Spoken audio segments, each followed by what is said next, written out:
이스라엘 자손이 애굽 땅을 떠난 지 3개월이 되던 날 그들이 시내 광야에 이르니라. 그들이 르비딤을 떠나 시내 광야에 이르러 그 광야에 장막을 치되 이스라엘이 거기 산 앞에 장막을 치니라. 모세가 하나님 앞에 올라가니 여호와께서 산에서 그를 불러 말씀하시되 너는 이같이 야곱의 집에 말하고 이스라엘 자손들에게 말하라. 내가 애굽 사람에게 어떻게 행하였음과 내가 어떻게 독수리 날개로 너희를 업어 내게로 인도하였음을 너희가 보았느니라. 세계가 다 내게 속하였나니 너희가 내 말을 잘 듣고 내 언약을 지키면 너희는 모든 민족 중에서 내 소유가 되겠고 너희가 내게 대하여 제사장 나라가 되며 거룩한 백성이 되리라. 너는 이 말을 이스라엘 자손에게 전할지니라. 모세가 내려와서 백성의 장로들을 불러 여호와께서 자기에게 명령하신 그 모든 말씀을 그들 앞에 진술하니 백성이 일제히 응답하여 이르되 여호와께서 명령하신 대로 우리가 다 행하리이다. 모세가 백성의 말을 여호와께 전하매 여호와께서 모세에게 이르시되 내가 빽빽한 구름 가운데서 네게 임함은 내가 너와 말하는 것을 백성들이 듣게 하며 또한 너를 영영히 믿게 하려 함이니라. 모세가 백성의 말을 여호와께 아뢰었으므로 여호와께서 모세에게 이르시되 너는 백성에게로 가서 오늘과 내일 그들을 성결하게 하며 그들에게 옷을 빨게 하고 준비하게 하여 셋째 날을 기다리게 하라. 이는 셋째 날에 나 여호와가 온 백성의 목전에서 시내 산에 강림할 것임이니 너는 백성을 위하여 주위에 경계를 정하고 이르기를 너희는 삼가 산에 오르거나 그 경계를 침범하지 말지니 산을 침범하는 자는 반드시 죽임을 당할 것이라. 그런 자에게는 손을 대지 말고 돌로 쳐 죽이거나 화살로 쏘아 죽여야 하리니 짐승이나 사람을 막론하고 살아남지 못하리라 하고 나팔을 길게 불거든 산 앞에 이를 것이니라 하라. 모세가 산에서 내려와 백성에게 이르러 백성을 성결하게 하니 그들이 자기 옷을 빨더라. 모세가 백성에게 이르되 준비하여 셋째 날을 기다리고 여인을 가까이 하지 말라 하니라. 셋째 날 아침에 우레와 번개와 빽빽한 구름이 산 위에 있고 나팔 소리가 매우 크게 들리니 진중에 있는 모든 백성이 다 떨더라. 모세가 하나님을 맞으러 백성을 거느리고 진에서 나오매 그들이 산 기슭에 서 있는데 시내산에 연기가 자욱하니 여호와께서 불 가운데서 거기 강림하심이라. 그 연기가 옹기 가마 연기같이 떠오르고 온 산이 크게 진동하며 나팔 소리가 점점 커질 때에 모세가 말한즉 하나님이 음성으로 대답하시더라. 여호와께서 시내산 곧 그 산 꼭대기에 강림하시고 모세를 그리로 부르시니 모세가 올라가매 여호와께서 모세에게 이르시되 내려가서 백성들을 경고하라. 백성이 밀고 들어와 나 여호와에게로 와서 보려고 하다가 많이 죽을까 하노라. 또 여호와에게 가까이 하는 제사장들에게 그 몸을 성결히 하게 하라. 나 여호와가 그들을 칠까 하노라. 모세가 여호와께 아뢰되 주께서 우리에게 명령하여 이르기를 산 주위에 경계를 세워 산을 거룩하게 하라 하셨사온즉 백성이 시내산에 오르지 못하리이다. 여호와께서 그에게 이르시되 가라. 너는 내려가서 아론과 함께 올라오고 제사장들과 백성에게는 경계를 넘어 나 여호와에게로 올라오지 못하게 하라. 내가 그들을 칠까 하노라. 모세가 백성에게 내려가서 그들에게 알리니라. 아멘.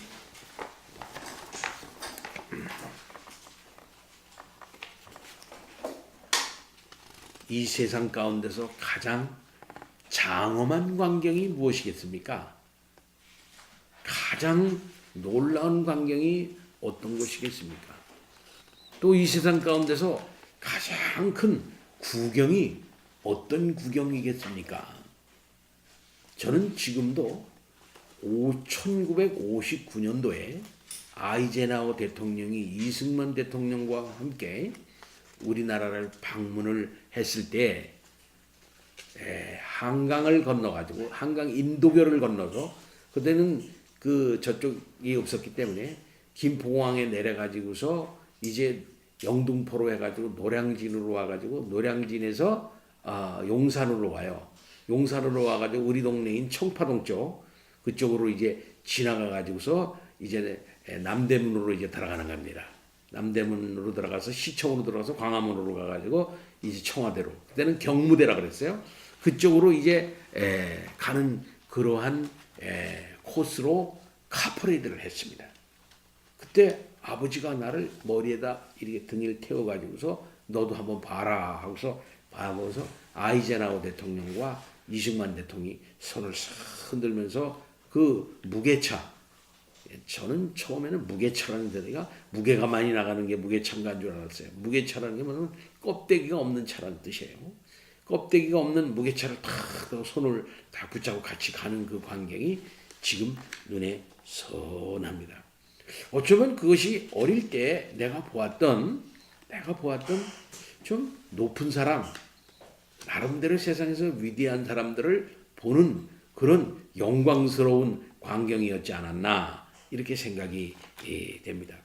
그러면서 서울에서 어릴 때 살면서 저는 아이젠하워 대통령과 이승만 대통령도 보았고 4.19 나는 그 모든 광경도 저는 다 보았습니다.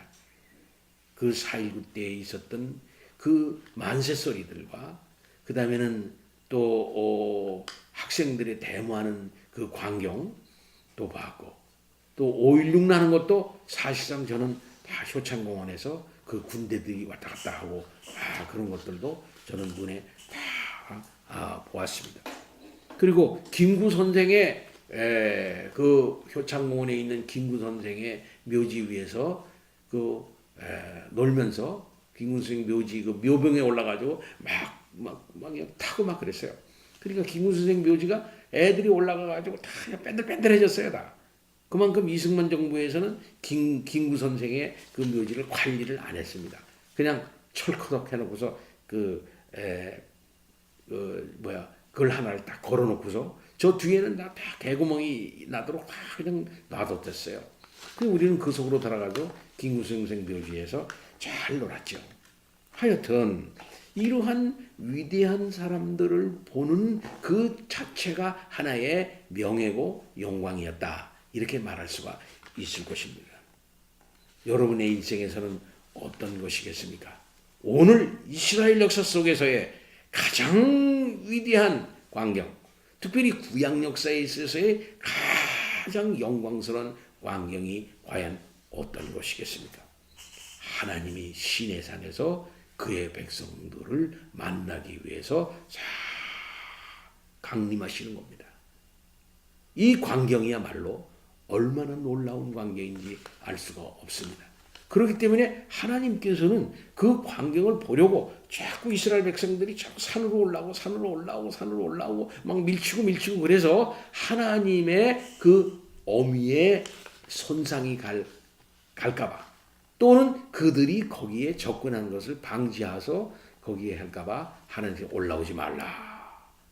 하나님과 그 인간 사이에 그 간격이 분명하니까 그것을 지키려고 하는 그러한 하나님 아버지이신 것을 볼 수 있고 인간이 어리석어서 아직까지는 하나님의 놀라운 영광, 하나님의 광채, 하나님의 그 영광을 세상 앞에 예수 그리스도를 통해서 드러내기 전이기 때문에 하나님의 존전에 가까이 한다고 하는 건 큰 위험한 일이거든요.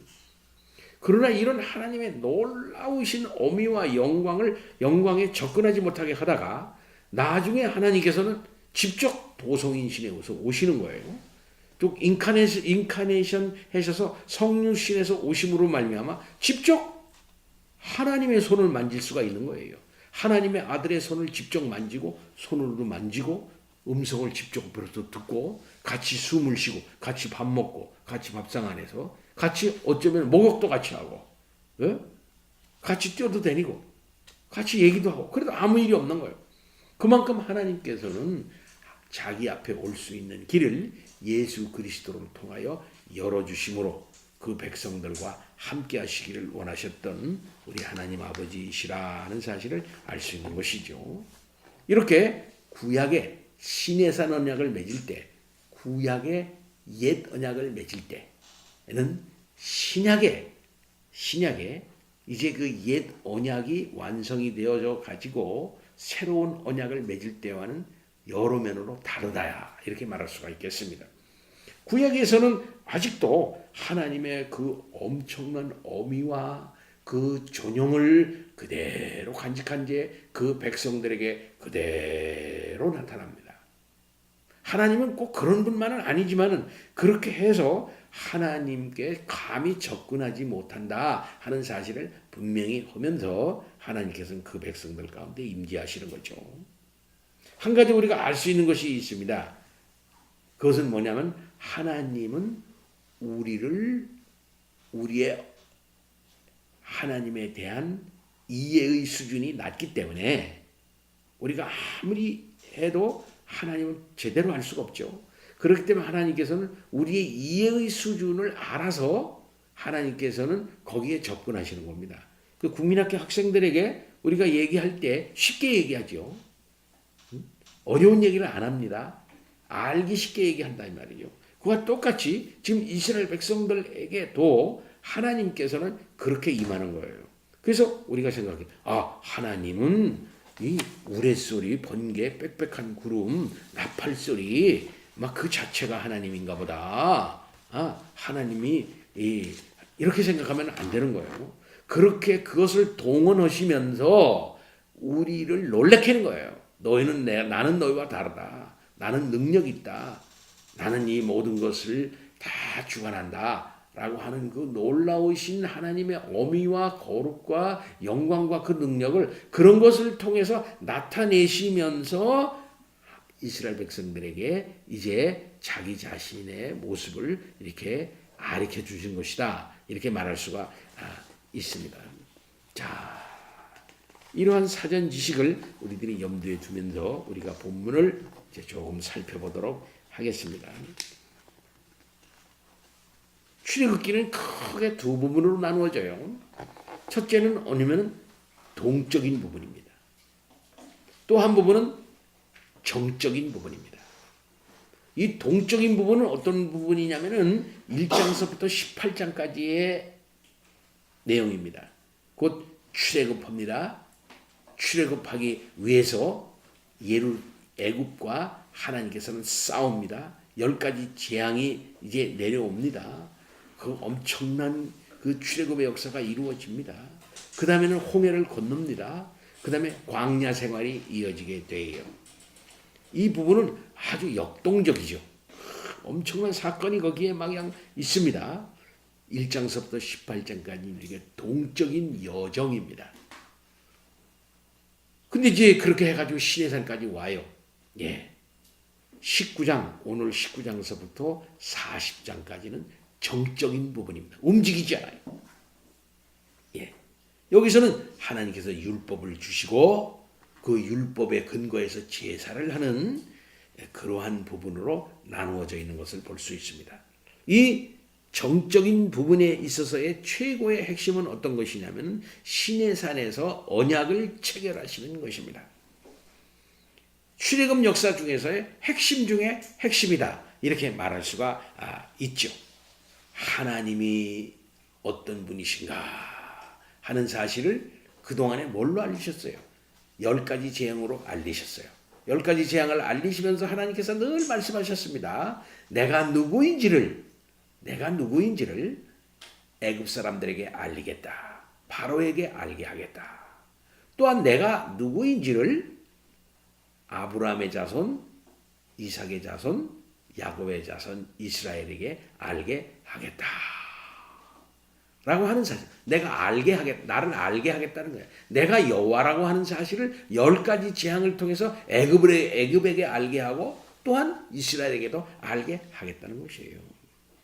그렇게 해서 하나님께서는 자기 자신을 그렇게 애굽에 알게 하고 이스라엘에게 알게 하신 그 하나님이에요. 한마디로 말해서 율법을 주실 때에 하셨던 말씀인 나는 너희를 종되었던 애굽에서 건져낸 여호와로라. 요게 뭐냐면은 1장서부터 18장까지의 내용이에요. 예. 이러한 하나님의 역사를 따라서 이 역동적인 여행이 이어짐으로 말미암아 지금까지 이르게 됐던 것입니다.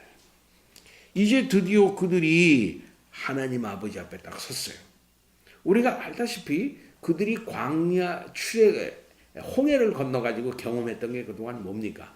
홍해를 건너서 경험했던 그것들은 어떤 면에서는 인간의 내면 속에 있는 가장 연약한 부분들이 그대로 다 그냥 노출된 거예요. 광야에서요. 가장 먼저 노출된 게 뭡니까? 물이 없어요. 물 주세요. 물 못 먹으니까 죽겠어요. 하고서 가장 인간의 원초적인 물의 문제, 원초적으로 먹는 문제를 그들이 이제 하나님 앞에 드러냈고 또 모세 앞에 드러냈던 거예요. 그 다음에 또 뭡니까? 만나를 하나님께서 주시기 그 전에 그들이 애굽에서 갖고 내려온 그 양식이 다 떨어졌잖아요. 그 양식 떨어짐으로 말미암아 이제 우리 뭘 먹고 사나 하는, 뭘 먹고 사나, 먹는 문제, 물 문제, 먹는 문제. 그 다음에 그들 속에 있는 질서의 문제. 그러니까 시내산 언약이 체결되기 전에 그들 속에 하나님께서 지난 주일날 우리가 배운 사회적 질서, 10부장, 50부장, 100부장, 1000부장 이런 질서의 문제가 이제 나타나게 됐던 거죠. 이런 것들을 이제 다 경험하도록 그렇게 했던 것입니다. 이제 때가 됐어요. 이스라엘 자손은 애굽 땅에서 나온 후 곧 3월, 곧 뭡니까? 3개월 됐던 때에 약 2달이 지난 후에 말이죠. 이스라엘의 광야에, 시내 광야에 그들이 이르게 됐던 거예요. 그들은 르비딤을 떠나 시내 광야에 이르러 거기서 산 앞에 장막을 쳤습니다. 모세는 하나님 앞에 올라갔고 여호와께서는 산에서 그를 불러 말씀하십니다. 너는 이같이 야곱의 집에 말하고 이스라엘 자손에게 말하라.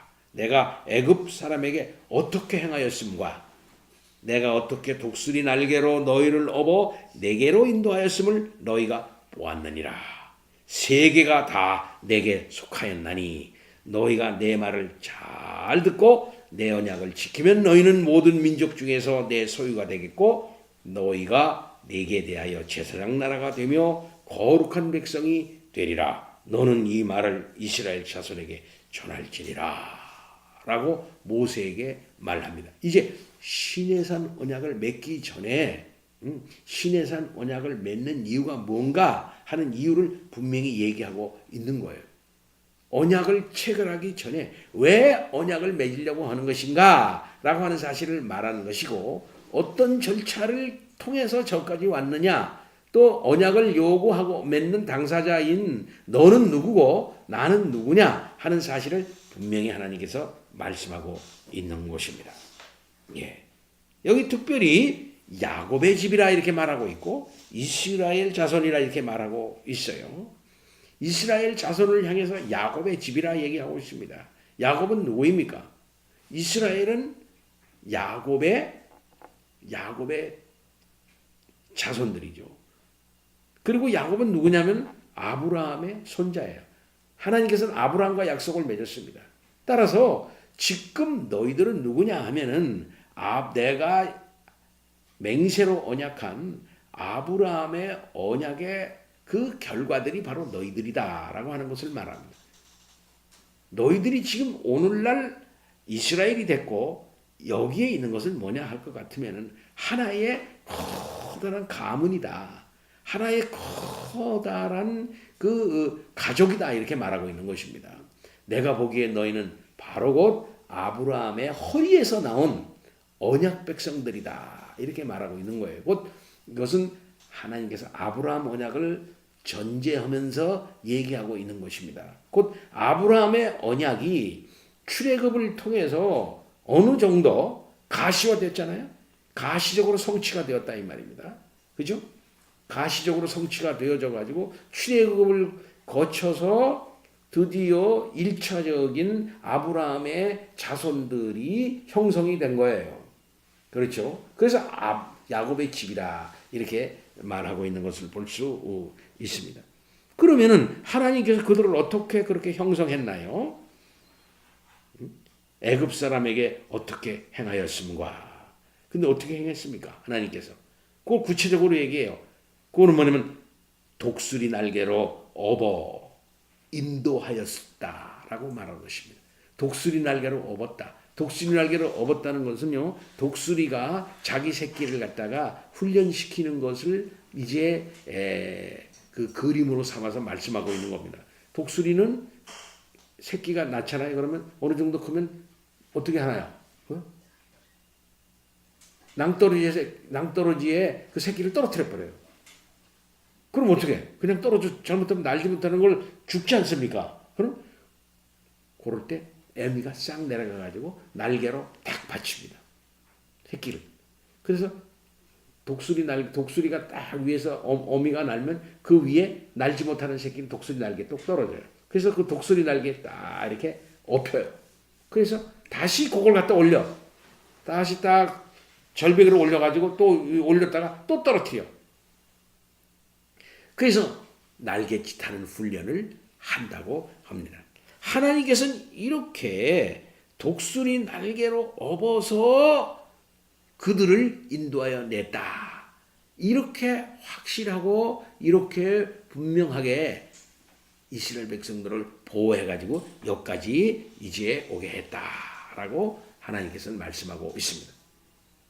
그때 하나님께서 이스라엘 백성들과 애굽 사람들에게 하나님이 어떤 하나님인가 하는 사실을 갖다가 어떻게 나타냈어요. 그 결과는 애굽보다 크신 하나님이구나.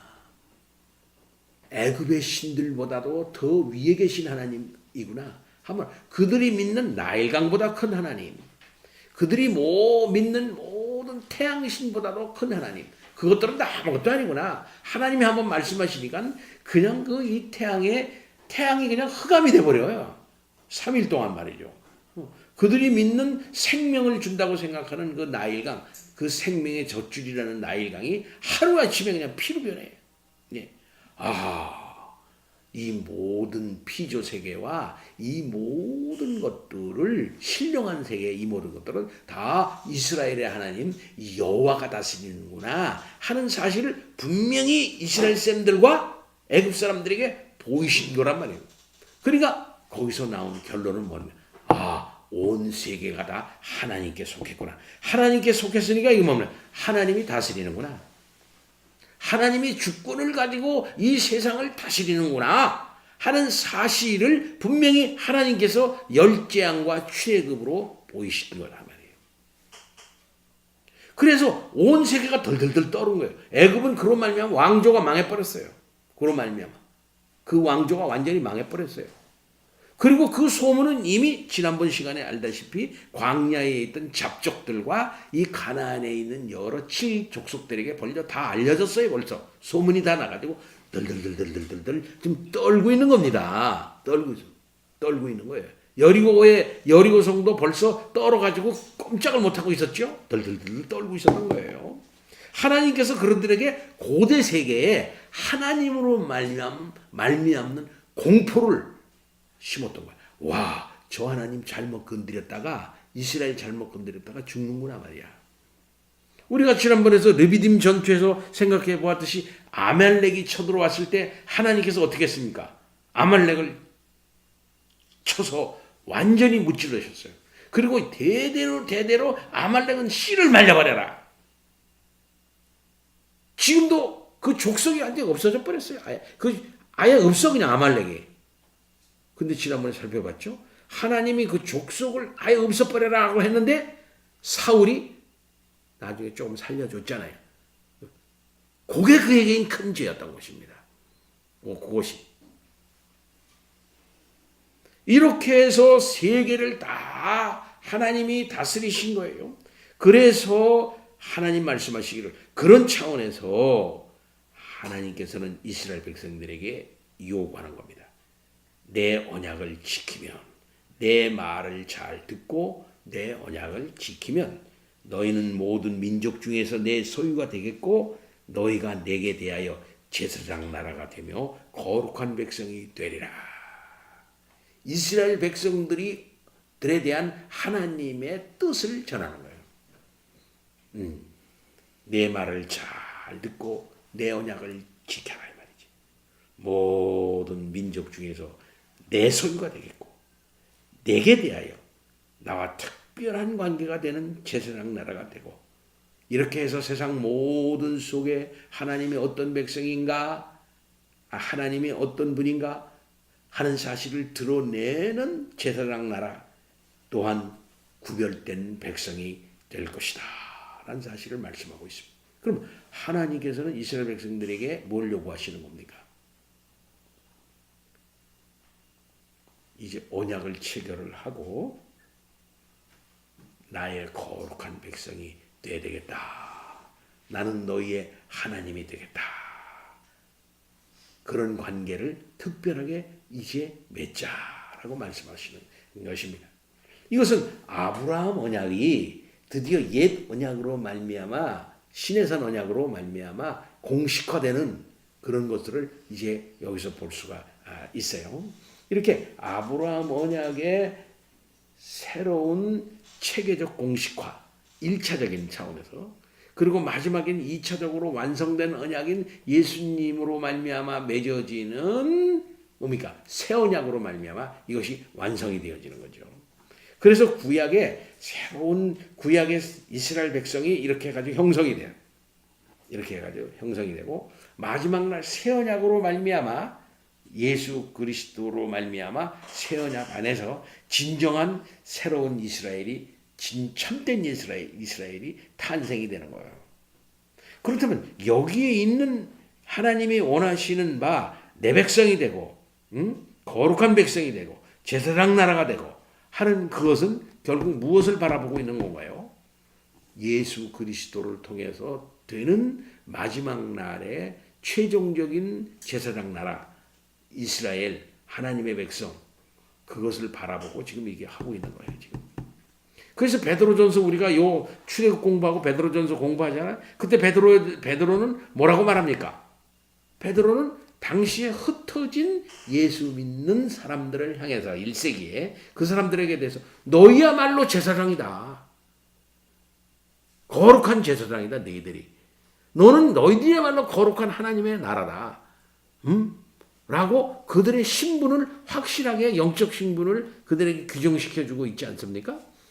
곧 육적인 유대인들 예수님을 그러한 의미를 가지고 있는 예수님을 십자가에 못 박아 죽인 그 하나님의 아들을 알아보지 못하고 곧 다른 말로 말합니다. 옛 언약을 완성하는 오신 두 번째 모세이신 예수 그리스도를 알아보지 못하고 그를 오히려 죽인 그들 유대인들, 그 혈통적 유대인들이죠.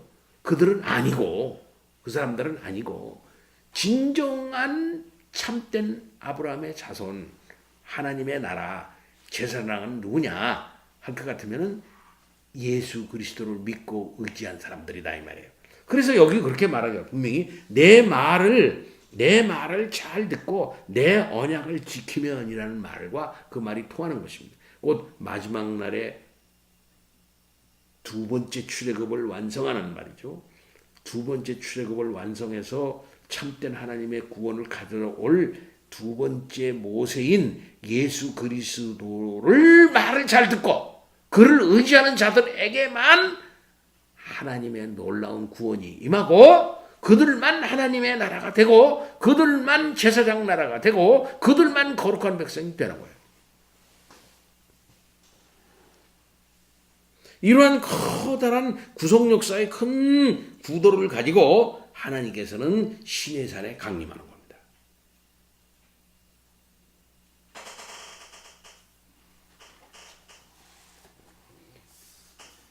모세가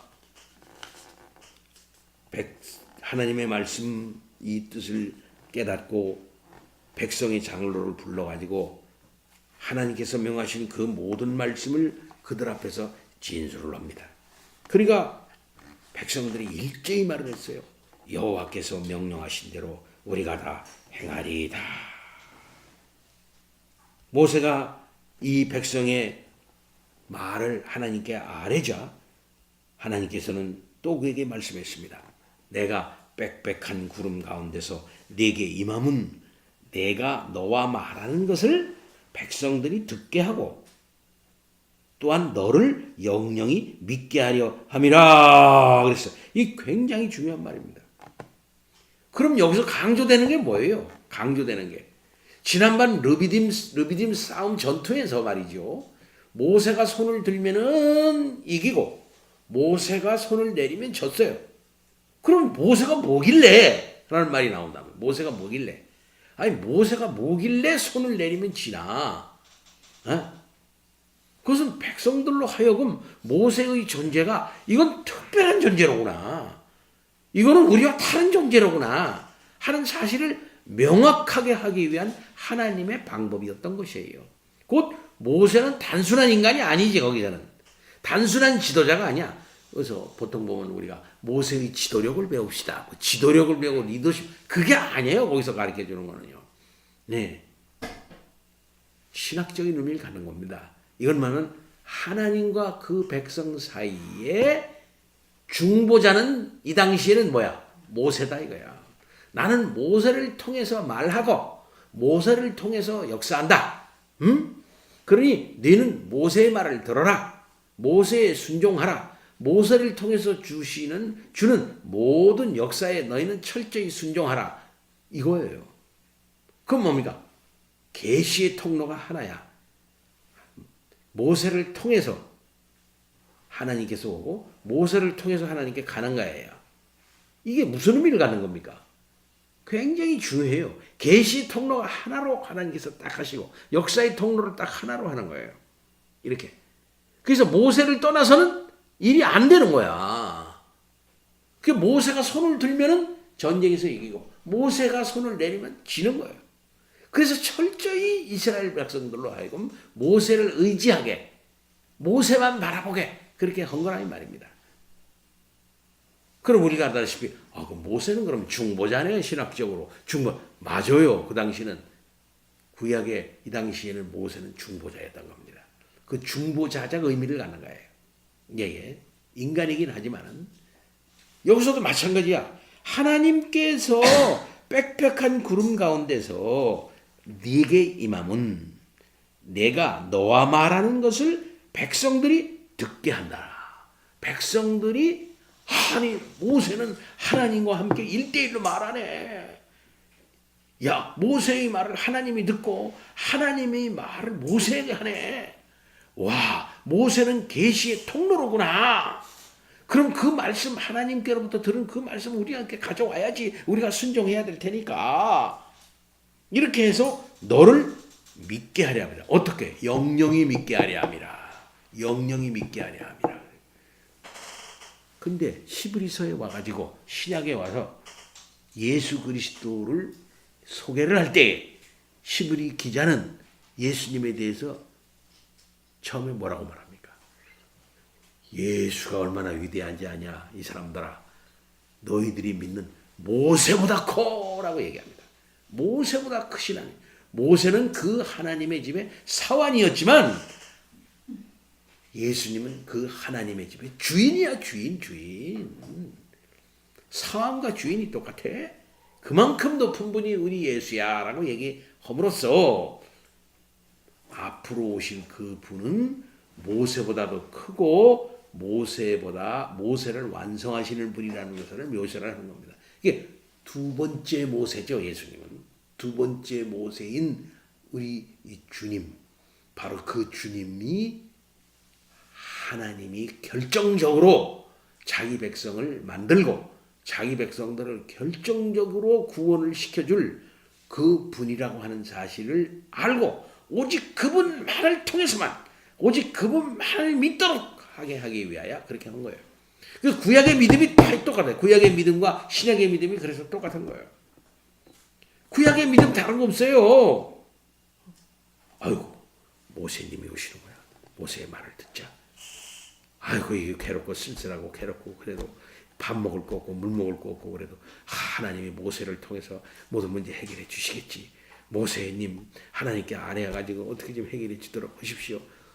또 어떤 사람들은 에이 저 모세가 저거 너무 교만해서 안 되겠네. 자기만 해 자기만. 에이 미리암 같은 자나 아론 같은 자. 아니 왜 나는 나와 뭐 다를 바가 없는데 왜 저거나. 미리암이 나서고 아론이 슬쩍 이상한 생각을 하고 할 때 하나님께서 가차없이 그들을 쳐버려요. 고라의 자손들이나 많은 이런 사람들이 불만을 가지고 일어나가지고 말이야 장관을 세우자. 모세를 내리앉히고 다른 장관을 세워가지고 합의해가지고 우리가 다시 사람들 몰아가지고 다시 애굽으로 돌아가자 말이야. 이렇게 했을 때 하나님께서 무슨 소리야? 하고서 그들을 처단하신 거예요. 그럼 뭘 말하는 겁니까? 모세를 하나님께서 철저히 보호하시는 것을 통해서 하나님께서는 하나님의 일을 하시는 겁니다. 신앙은 다른 거 아니야. 이때 당시 모세를 말을 들어야 돼. 그래서 구약시에 이때 당시에 신실한 종 여호수아와 갈렙이 나오는 겁니다. 이와는 사람이 돼야 된다는 거예요. 신앙은 이런 믿음이 돼야 된다. 광야의 그런 혹독한 삶, 또 이런저런 가나안에 들어가서 어떻게 싸워야 될 것인가, 어떻게 두려움.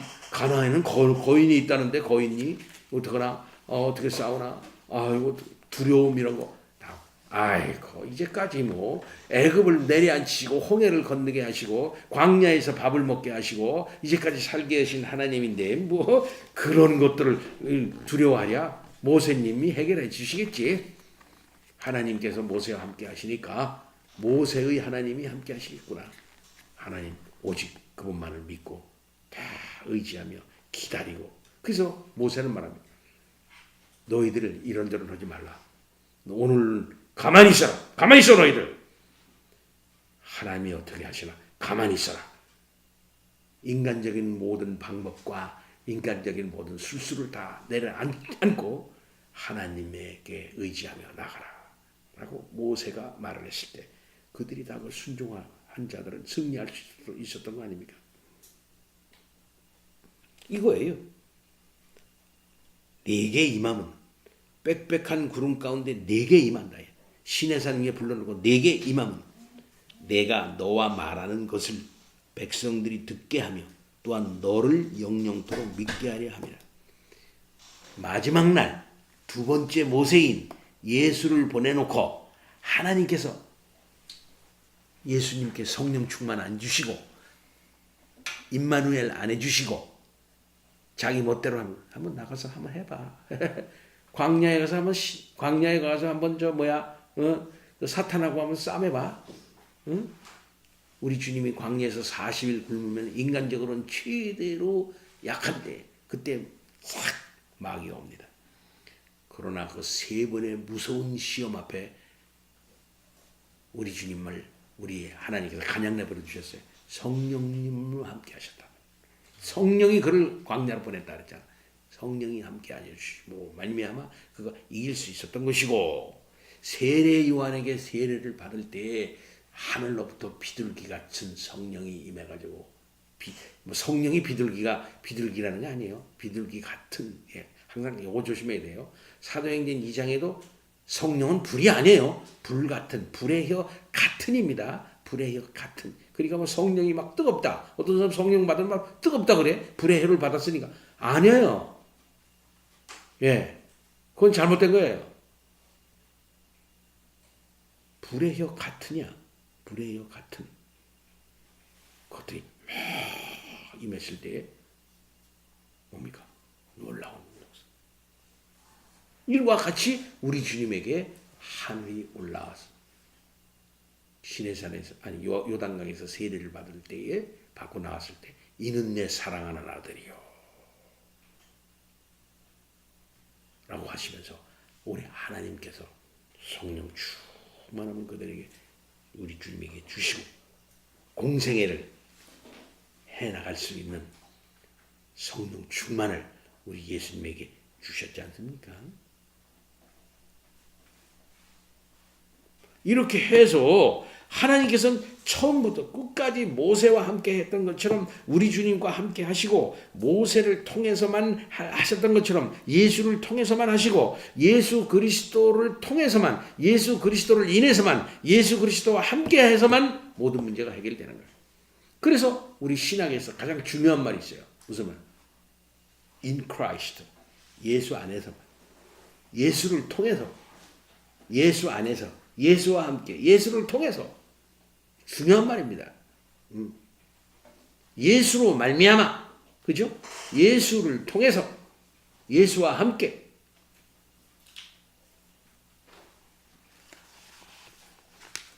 이 진리가 훼손된다면 기독교는 끝나는 겁니다. 곧 유일한 예수 그리스도, 유일한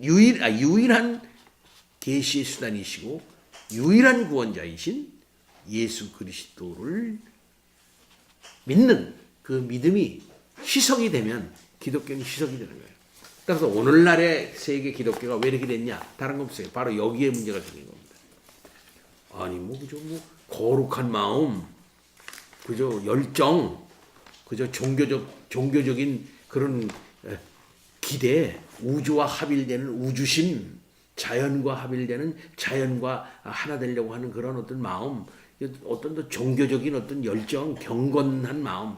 그래서 애매한 경건이라는 말이 있어요. 애매한 경건, 애매한 종교심, 뭐 이런 거 뭐 이렇게 많이 동원하고 그러면은 뭐 신에게 점점 가까이 가는 거 아니겠나?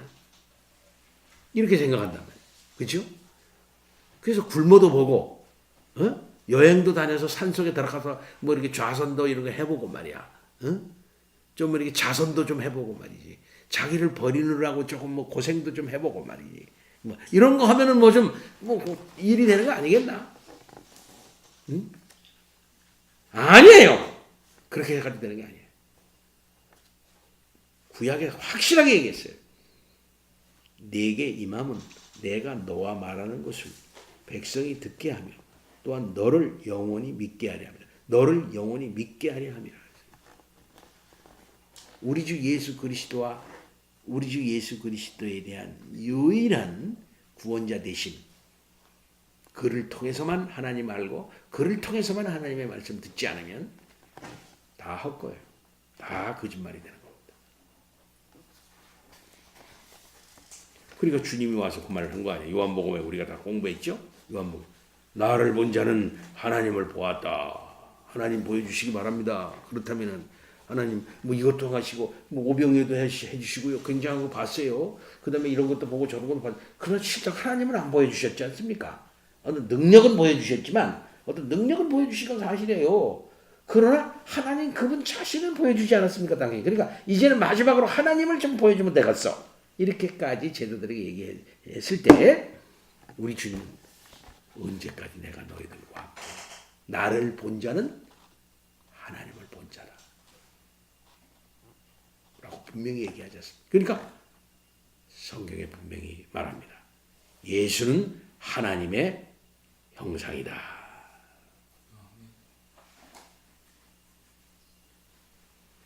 우리 예수님을 굳건히 붙잡아야 됩니다. 모세를 통해서 이것을 분명히 하시면서 위에는 하나님, 밑에는 백성, 산꼭대기에는 하나님 앞에 모세. 그래서 하나님과 모세와 백성이라고 하는 그 아주 뚜렷한 구별을 해놓고 있고, 마지막 날에도 하나님, 최종적인 중보자 예수를 통해서 말씀을 듣는 그 백성하고 단계가 확실하게 구분이 되는 거예요. 만일 있다 이 국면에 아이고 하나님의 계획은 가나안 가는 거 아니야? 가나안 가서 가나안 백성 쳐부시는 거 아니야? 꼭 모세를 통해서만 해야 돼? 여보 그러지 말고 누구누구 대장님 배워가지고서 여호수아 꼬셔가지고 여호수아 대장님 예수 그 모세가 늙어서 안 됐으니까는 당신이 좀 대장 노릇하고서 우리는 모세 편은 절로 가고 여호수아 편은 일로 가고 해가지고 우리는 이 가나안을 갖다가 그렇게 갑시다. 여호와 뺑뺑뺑 가데스 반야에서 뺑뺑뺑 돌 것도 없고 우리가 탁 해가지고서는 바로 그냥 가나안으로 진군하지요 뭐. 그게 안 되는 거예요. 그게 안 돼. 오로지 모세의 영도하에서만 가나안 진군을 하고 나갔던 건 아닙니까? 마지막 날에 오로지 예수 그리스도의 영도 아래서만 참다운 구원받고 원수의 세력을 깨는 겁니다. 믿습니까? 이 사실을 확실하게 믿고 의지해 나가는 그런 성도들 다 되시기를 바랍니다. 아멘. 다 같이 기도합니다. 하나님 아버지 찬양과 영광 돌립니다. 주께서 오늘도 함께 하십니다. 예수 그리스도 안에서 하나님께 나아가고 그리스도의 영도를 통하여 이 악한 세상의 마귀적 세력을 깹니다. 아버지 하나님, 주 안에 진정한 복종과 주 안에서의 질서를 잘 지켜가는 우리들이 되게 하여 주옵소서. 예수 그리스도 이름으로 기도하옵나이다. 아멘.